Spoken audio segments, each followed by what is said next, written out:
¿Qué tal, Adrián? Acá estamos, che. Bueno, me imagino...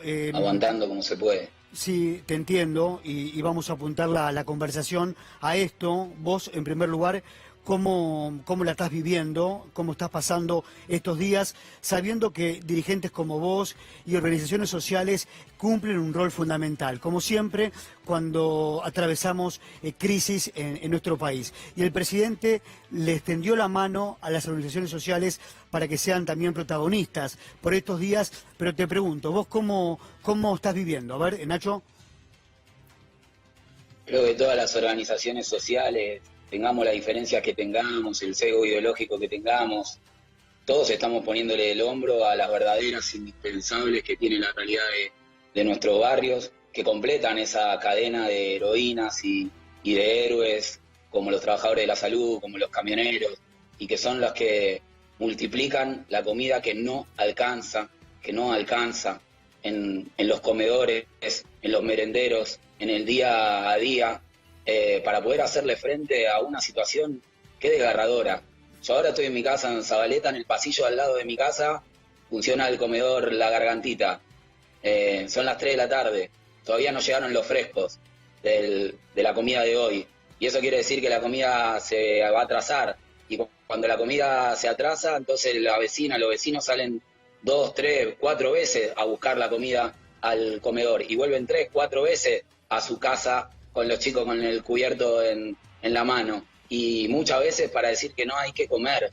Esas vecinas y esos vecinos son los que le ponen la cara a esa situación, porque el barrio siempre tuvo problemas, hay condiciones de la pobreza estructural que no son nuevas, sino que no se resuelven en el tiempo que dura la cuarentena.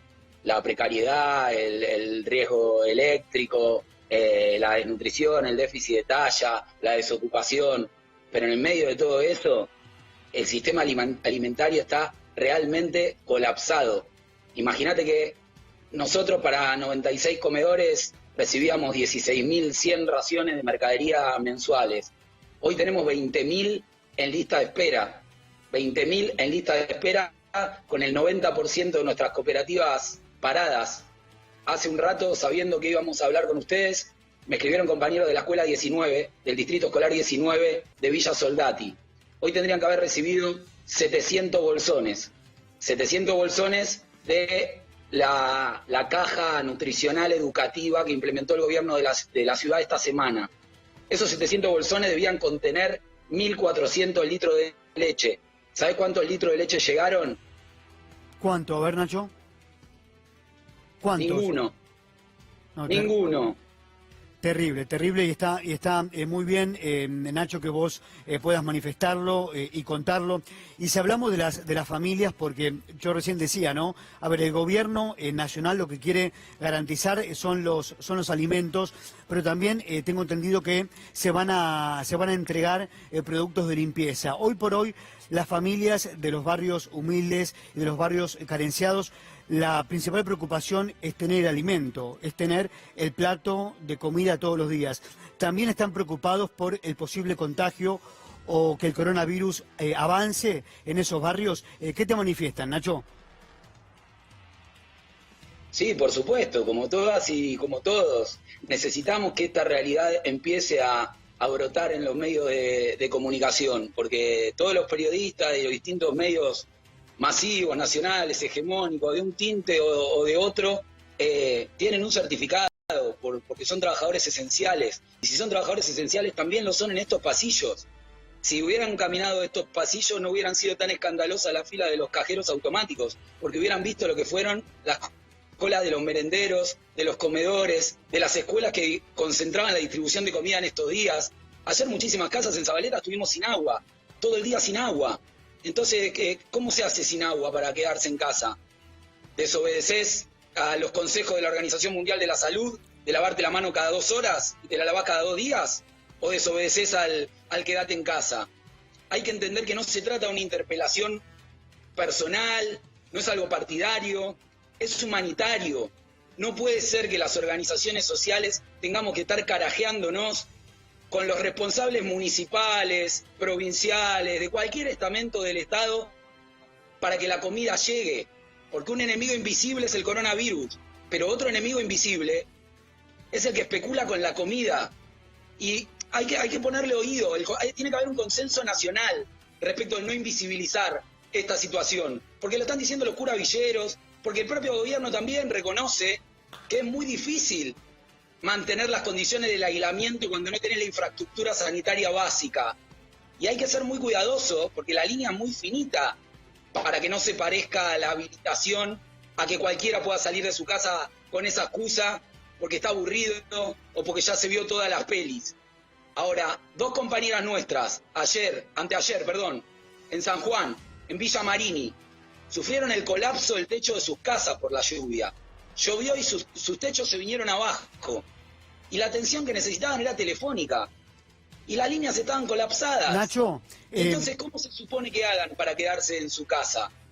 Nadie quiere llegar a la instancia de la circulación comunitaria, pero tenemos que poder prevenirla de la mejor manera posible. Y para eso tenemos que visibilizar que los barrios están colapsados en emergencia alimentaria, en emergencia sanitaria y en emergencia de todas las violencias. Hoy los mecanismos de control que tenemos es la comunidad organizada. Nacho, ¿qué pasa con las familias, con los recicladores, que sabemos que trabajan y muchísimo, son fundamentales, por lo menos en la ciudad de Buenos Aires? Los recicladores, hoy por hoy, ¿qué te dicen ellos? ¿Qué te manifiestan también? Lo mismo que los que viven de la changa en todos los barrios, incluido el carpintero que por ahí podría laburar en su casa, si tuviera internet. Pero acá no hay teléfono de línea, no hay banda ancha, lo que hay es banda de problema. Entonces el carpintero desde su propia casa también la tiene muy difícil para poder sostenerse, para poder solventar la familia, y eso potencia la demanda de los comedores. Todavía más, ayer cuando se largó a llover y no teníamos agua, yo ponía la televisión y los noticieros decían, bueno, quédate dentro de tu casa, ¿dónde podés pedir medialunas? Si vas a hacer cucharita. Y acá todo el mundo estaba abriendo la puerta para poner un tacho de agua afuera y por lo menos tener agua para limpiar los pisos. Imagínate el dengue estaba chocho, porque nosotros tuvimos 450 casos de dengue en la última semana, 214 casos de dengue solamente en la Villa 21. Y el dengue ya tampoco es un problema de los pobres, porque si el dengue baja las defensas y las plaquetas, pasás a engrosar el grupo de riesgo. Y el grupo de riesgo es el que puede hacer colapsar ese sistema sanitario que también te va a atender a vos y a tu familia, vivas en el barrio donde vivas. Entonces, este no es el momento del mercado, este es el momento de la humanidad. Hay que ser solidarios. Aunque quieras ser mezquino, para ser mezquino tenés que ser solidario, inevitablemente. Nacho, ayer se conoció el número del INDEC sobre la pobreza en los últimos 6 meses del año 2019, escaló al 35,5%. Y vos también tuviste como dirigente social un rol fundamental en los últimos años de aquí de la Argentina, me refiero al gobierno de Mauricio Macri. Has colaborado muchísimo con las familias que la están pasando muy mal. ¿Tenés alguna esperanza por el cambio de gobierno frente a esta pandemia? En primer lugar, privilegiando, ¿no? Dando prioridad a la vida y después a la economía, ¿no? Ni siquiera queremos imaginar lo que hubiera sido este escenario con un gobierno neoliberal, o con el nivel de abandono que tuvieron nuestros barrios durante todos estos años que pasaron. Y son muy valorables muchas de las medidas que se están tomando. No debemos caer en la antipolítica bajo ningún punto de vista, porque la antipolítica es la que dejó tan flaquito al Estado para que ahora los problemas sean tan difíciles de resolver.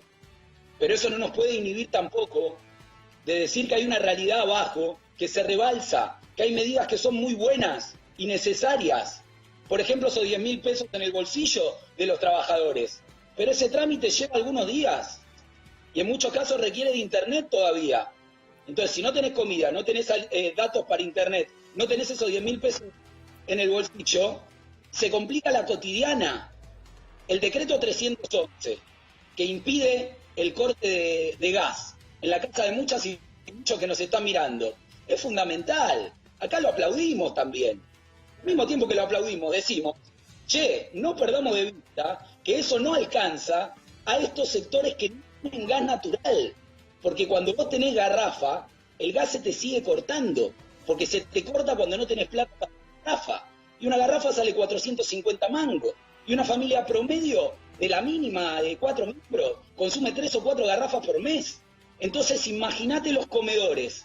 Necesitamos urgente un plan de garrafa social. Necesitamos un plan de garrafa social porque si baja las 30 toneladas que todavía no recibimos de este bimestre de comida, va a haber que cocinar más para esa demanda. Y eso es un gasto mayor. Entonces necesitamos un gran consenso nacional para visibilizar esta realidad en los sectores populares, entendiendo que no tiene que ver con ningún tipo de especulación política. Hicimos un informe desde las villas, que no lo hice yo, es el grito de las 114 asambleas que conforman La Poderosa. De ninguna manera yo contribuí o otros compañeros, compañeras militantes contribuyeron a que las barriadas populares la pasaran menos mal. Las barriadas populares son las que contribuyeron a que el país la pasara menos mal en todos estos años que pasaron. Porque imagínate dónde hubiera quedado la curva de la mortalidad por hambre si los comedores no hubieran funcionado, cuando el salario mínimo quedó por debajo de la línea de la indigencia. Esa vecina y esos vecinos nos salvaron la vida al país. Nacho. Entonces, sí. Quiero hacerte la última pregunta y darte la posibilidad, en lo urgente, ¿qué les está haciendo falta a ustedes? A ver, vamos a repetir dónde estás ubicado vos y qué les está haciendo falta. Estoy ubicado en el barrio Zabaleta, un núcleo habitacional transitorio que existe hace 50 años a 15 minutos del Obelisco, en el distrito más rico del país, y no tiene teléfono de línea, y tiene tendidos eléctricos que son una amenaza de muerte, y sobre esas condiciones viene esta emergencia que no es de Zabaleta, que no es mía, es de 4.300 barriadas populares. Entonces nos está haciendo falta, primero, que se pueda mostrar el diagnóstico y después que se puedan ejecutar medidas, que no nos quedemos en la denuncia. Nosotros necesitamos, por ejemplo, que AISA pueda garantizar el agua, que no tiene el 70% de la Villa 21, que tiene el agua contaminada, pero no garantice, como me llamaron ayer cuando salí en una radio, o cuando un conflicto escala a la Defensoría o a los medios. Necesitamos que la garantice, que los camiones llenen los tanques de agua y que los sachets de agua potable se integren a las viandas que reciben los comedores. Necesitamos que se potencien, se aumenten, se dupliquen o tripliquen los frescos de los comedores. Es urgente un plan de garrafa social. Necesitamos cajeros móviles para no caminar 35 cuadras hasta poder conseguir un cajero. Y necesitamos, como dijo el presidente el otro día, resguardar la vida de las viejas y los viejos de las barriadas populares, porque no depende de nosotros. Hay que tomar medidas que los permitan aislar. En la casa de al lado de mi casa viven 19 personas. De esas 19 personas tenés una abuela, padres, hijos, nietos, padres que salen a ver de dónde sacan un plato de comida recorriendo comedores o una changa para traerle a los hijos que hacen los mandados en el día en pasillos de 1 metro de ancho y a la noche duermen todos en el mismo cuarto de la abuela. Entonces, si tenemos hoteles como el Panamericano de 10.000 pesos diarios que pagamos ciudadanas y ciudadanos, tenemos que encontrar en qué hoteles o en qué refugios vamos a poder resguardar a los viejitos de nuestro barrio que están en riesgo, que no son viejitos de 80 años, porque no lo digo yo, ni La Poderosa, dice la UCA que en todos los barrios de la capital, afuera de la villa, los mayores de 60 años son el 22%, y en la villa el 8%, porque es muy difícil llegar a viejo atravesando todo lo demás. Entonces nuestros viejos son adultos jóvenes con problemas de viejos, que hoy son grupos de riesgo, y que necesitamos puedan estar a resguardo. Necesitamos una medida del Estado para poder individualizar esos casos y para garantizar la recolección de residuos, el cacharreo y las fumigaciones, que le ponga un límite al dengue para que no crezca el grupo de riesgo de la sociedad en su conjunto. Bien, Nacho. Mientras tanto, puede donar lo urgente a nuestra organización visitando nuestras redes o a cualquier otra en la que crean y confíen. Todas y todos estamos diciendo de las barriadas populares que necesitamos poner lupa acá. Nacho, muchas gracias por este contacto. Bueno, en cualquier momento vamos a volver a comunicarnos para ver cómo sigue la situación. Te agradezco. Un abrazo.